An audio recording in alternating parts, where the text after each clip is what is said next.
Pai Hua Fofa 1 Bab 1 Mempelajari kebijaksanaan sempurna di dalam ajaran Buddha Dharma. Pertama-tama, saya, Master, ingin memberitahu kalian, pembelajaran Dharma bertujuan untuk memulihkan kebijaksanaan dan moralitas yang sudah ada di dalam diri kita.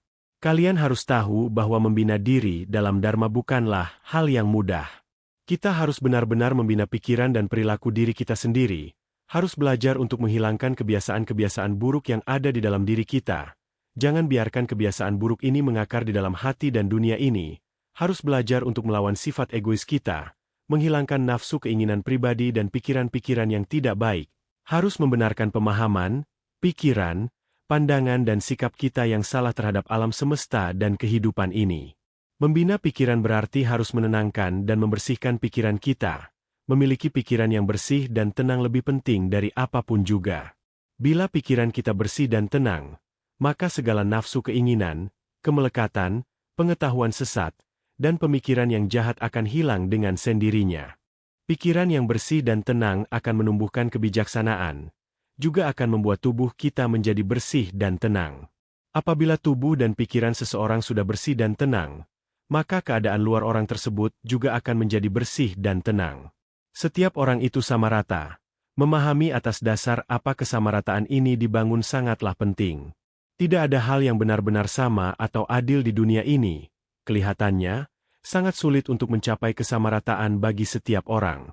Sebenarnya, perasaan sama ini dibangun di atas pikiran kita yang paling dasar, dan disetarakan oleh pemikiran kita sendiri.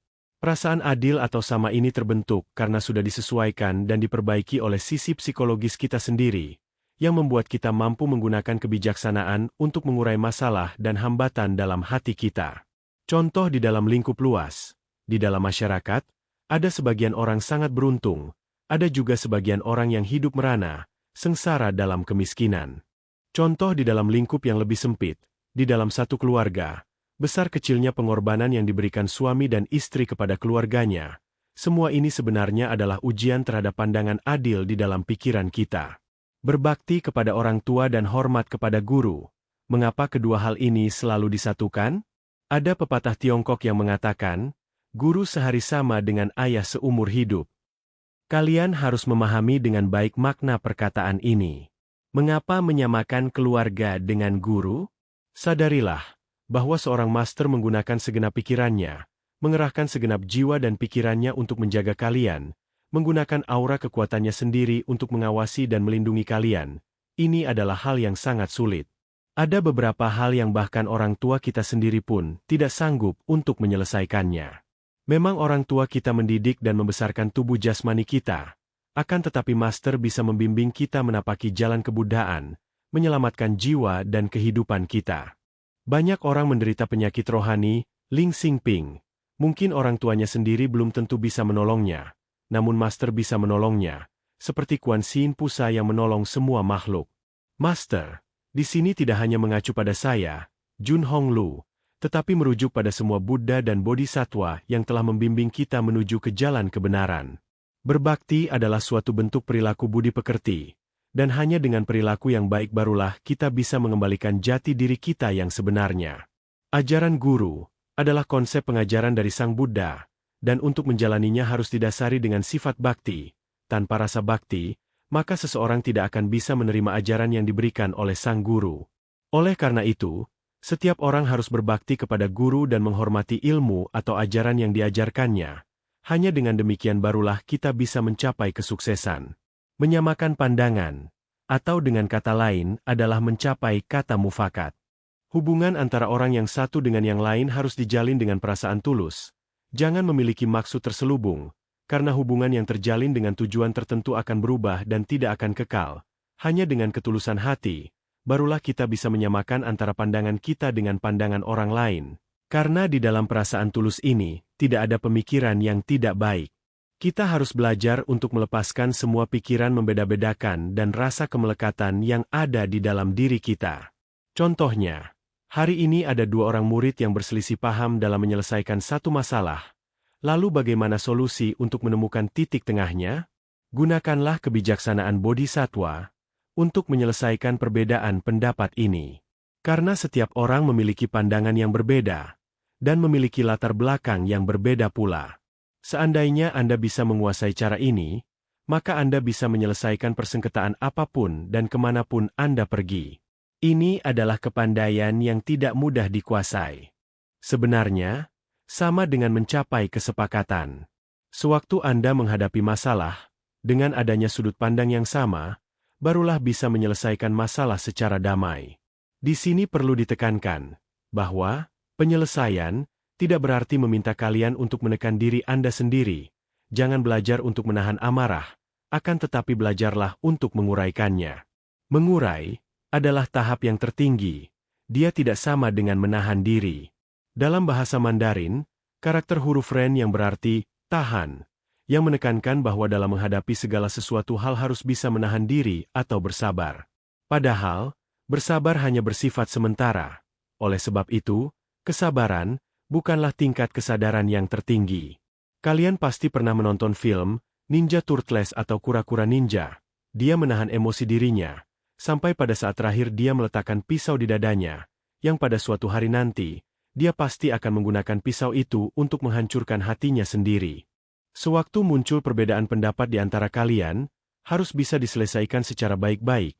Setiap orang boleh mengutarakan pendapatnya masing-masing, lalu carilah jalan penyelesaiannya secara bijaksana. Sekarang saya jelaskan sedikit arti kata hi dalam pepatah Hi Wei Gui. Keharmonisan adalah yang terpenting. Kalian semua tahu, hi, dari kata ping hi, yang berarti damai. Makna dari kata hi di sini adalah segala hal yang dilakukan harus didasari dengan perdamaian. Banyak orang yang tidak mengerti makna sebenarnya dari kata hi ini. Mereka mengira makna dari kata ini hanyalah saya dan kamu menjaga hubungan dengan baik atau berkomunikasi dengan baik. Oleh karena itu, apabila kamu menyelesaikan suatu permasalahan didasarkan dengan maksud tujuan yang baik, maka segala permasalahan akan terselesaikan dengan sendirinya. Maka dari itu dasar pandangan untuk menyelesaikan suatu masalah itu sangat penting. Hanya dengan perdamaian, ini barulah bisa mendekatkan pandangan dan pemikiran kita dengan cara hidup kita. Sulit untuk mengenal ajaran Buddha Dharma, juga bisa dikatakan sulit untuk menemukan dengan guru yang baik, sulit untuk mengenal ajaran yang benar. Di masa periode akhir Dharma, banyak orang pergi kemana-mana untuk menyembah pusa, bodhisattva, bersembahyang atau berguru. Tahukah Anda, ada berapa banyak orang yang menganut agama Buddha di dunia? Namun ada berapa banyak orang yang benar-benar mengerti cara melafalkan parita? Tahukah kalian, banyak orang mengatakan bahwa mereka menyembah dan percaya pada pusa. Kalian dulu pernah mendengar master mengatakan hal ini, kalau hanya menyembah pusa tetapi tidak melafalkan parita, itu sama saja dengan tidak menyembah pusa. Orang yang bahkan nama pusa saja tidak tahu, tidak mengerti apa-apa, bagaimana bisa mendapatkan bantuan dari pusa? Saya sering memberikan sebuah contoh. Saya menyukai dan mengagumi universitas ini, tapi saya tidak mau belajar dan sekolah. Bagaimana mungkin saya bisa masuk universitas tersebut? Ini logikanya sama saja. Sulit untuk mengenal ajaran Buddha Dharma pada periode akhir Dharma. Jika kamu ingin memahami inti dari ajaran pusa, bodhisattva, bisa mendapatkan berkat perlindungan dari pusa, maka Anda seharusnya bisa menemukan inti dari ajaran Buddha Dharma yang sesungguhnya. Sekarang ini tidak mudah untuk meneladani pusa, lebih sulit lagi untuk menjadi Buddha. Pusa atau bodhisattva adalah suatu kesadaran, suatu kebijaksanaan, sedangkan Buddha adalah kesadaran total, penerangan sempurna. Jika Anda sudah benar-benar tersadarkan, mendapatkan kebijaksanaan sempurna, maka Anda sudah menjadi seorang bodhisattva, pusa. Untuk menjadi seorang Buddha, Anda harus mencapai tingkat kesadaran tertinggi Anuttara Samyak Sambodhi, penerangan sempurna. Banyak orang yang mengira cukup dengan bersembah sujud, membaca sedikit buku berarti sudah memahami ajaran Buddha Dharma. Pertanyaannya, buku seperti apakah yang kamu baca? Ajaran apa yang sudah kamu kenali? Anda harus memahami makna yang terkandung di dalamnya. Saya sering menceritakan, dahulu ketika Buddha Sakyamuni sedang membabarkan ajaran Dharma di India, beliau sering membawa murid-muridnya, setiap murid membawa sebuah mangkuk patah, dan mengetuk pintu setiap rumah untuk meminta makanan. Hal ini dilakukan untuk membina hati kebudayaan murid-muridnya. Alasannya, pertama, agar orang-orang di setiap rumah bisa berkesempatan untuk melakukan kebajikan, menumbuhkan perasaan welas asih mereka. Saat melihat ada biksu yang datang, wah, ada biksu datang, Amituofo, lalu memberikan makanan kepada mereka. Ini berarti membina pikiran untuk berdana. Kedua, banyak biksu yang berasal dari kalangan keluarga kerajaan, bangsawan, atau saudagar kaya. Setelah mereka tersadarkan, mencukur rambutnya dan mengenakan jubah biksu menjalani upasampada, upacara pentahbisan biksu, Sang Buddha ingin membina perasaan welas asih mereka, agar mereka bisa meletakkan martabat dan kesombongan dirinya sendiri, dan menyadari bahwa mereka ini hanyalah orang biasa, yang sama dengan semua makhluk lainnya. Sekarang, apakah Anda masih bisa melihat para biksu keluar bersama untuk meminta-minta di jalan? Jangan berpikir karena di masa lalu ada seorang guru besar yang melatih diri dengan cara begini, atau seorang praktisi dharma yang terkenal melatih diri dengan cara begitu, lalu kita harus mengikuti cara-cara mereka. Sebenarnya inti dari membina diri di dalam ajaran Buddha Dharma adalah menemukan kembali jati diri kita dan sifat kebuddhaan yang ada dalam diri kita masing-masing. Pembinaan pikiran pada masa sekarang ini harus ada perubahan. Kita harus memahami bahwa yang berubah itu bukan ajaran dharmanya tetapi cara yang digunakan. Membina diri di dunia ini harus dilakukan dengan sepenuh hati. Di zaman akhir dharma ini, kita harus mencontoh semangat Mahayana roda dharma besar, menyelamatkan orang lain. Sewaktu Anda menolong orang lain, barulah Anda bisa mendapatkan kebijaksanaan sejati, baru bisa mendapatkan kekuatan yang sesungguhnya. Mengapa setelah Master dibukakan mata langitnya, bisa menolong begitu banyak orang dalam waktu yang singkat? Bisa memperoleh kekuatan yang luar biasa? Semua ini karena pembinaan diri yang dijalani. Semuanya adalah berkat pemberian pusa. Asalkan Anda membabarkan Dharma menyelamatkan orang dengan sepenuh hati, memperkenalkan pintu Dharma ini dan menyebarkan ajaran Buddha Dharma ini pada orang-orang, maka pusa pasti akan memberi Anda kekuatan. Kalian harus tahu ini. Di masa periode akhir Dharma ini, Kuan Yin Pusa akan menjelma menjadi berbagai macam orang untuk menyelamatkan kalian semua. Sekarang pun Master juga sedang menyelamatkan para penonton, agar semua orang di sini mau melafalkan parita, membuat semua keluarga lebih harmonis, menyelamatkan dan memberikan kebaikan bagi semua orang dengan membabarkan ajaran Buddha Dharma.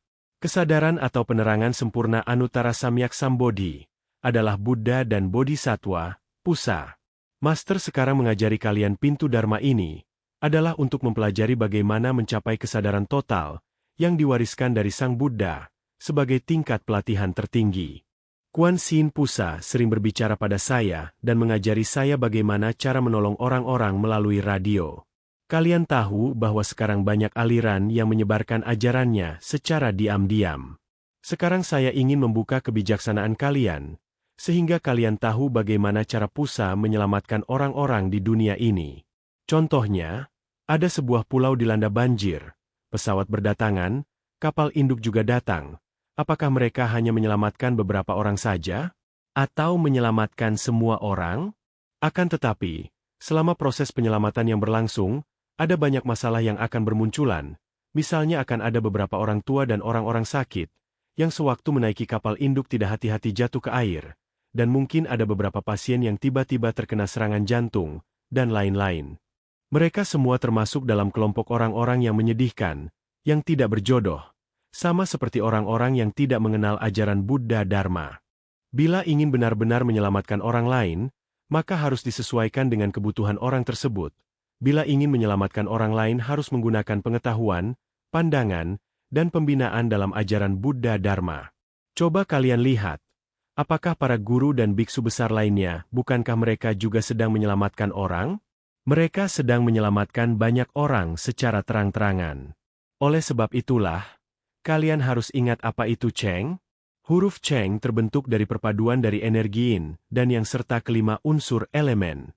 Sekarang saya akan menjabarkan huruf Cheng ini. Guratan mendatar pertama paling atas mewakili unsur logam emas. Guratan mendatar yang terbawah adalah unsur air. Sedangkan guratan tegak lurus di tengah adalah unsur kayu. Guratan vertikal di sebelah kiri adalah unsur api. Sedangkan guratan mendatar di sebelah kanannya mewakili unsur tanah. Maka yang dimaksud dengan mencapai tingkat kesadaran total atau benar-benar memiliki kebijaksanaan sempurna, adalah mengajarkan Anda bagaimana caranya untuk menemukan jalan kebenaran yang sesungguhnya. Ingatlah di periode akhir Dharma, Semua hal yang benar pasti tahan uji dalam berbagai macam aspek dan tidak akan lapuk oleh waktu. Maka dari itu, kita harus membabarkan ajaran Buddha Dharma. Jika Anda memiliki kekuatan yang cukup untuk menerima ajaran Dharma, maka kamu pasti bisa memahaminya. Sebaliknya jika tidak memiliki kekuatan, maka tidak akan bisa mengerti ajaran Dharma, apalagi bila disampaikan kepada Anda secara sembunyi-sembunyi, lebih tidak bermanfaat. Perbedaan kekuatan yang dimiliki saat ini dan tinggi rendahnya tingkat pembinaan diri seseorang di kehidupan yang sebelumnya akan menyebabkan kemampuan dan pemahaman yang berbeda-beda pada setiap individu. Kita perlu menemukan sebuah jalan yang benar dan realistis, serta bisa membantu kita dalam menyelesaikan permasalahan yang dihadapi.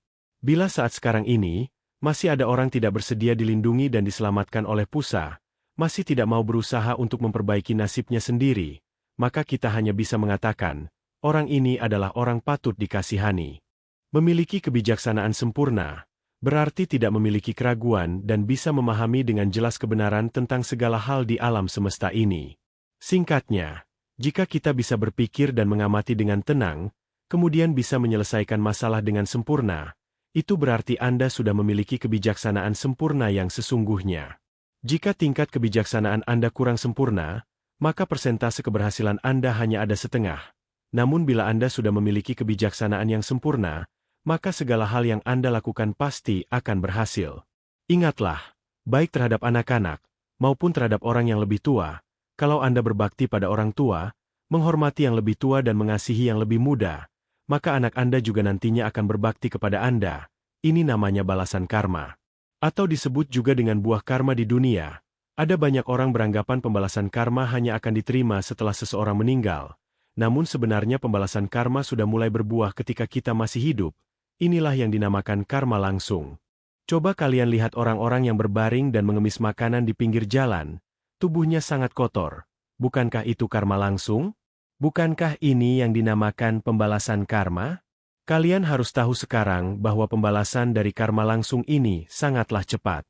Seperti bayangan yang mengikuti kita, segala hal yang dilakukan secara berlebihan, maka karma balasan akan langsung muncul di depan Anda.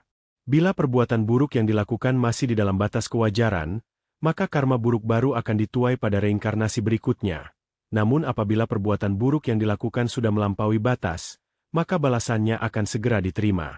Oleh karena itu, dalam melakukan segala hal jangan sampai melampaui batas kewajaran.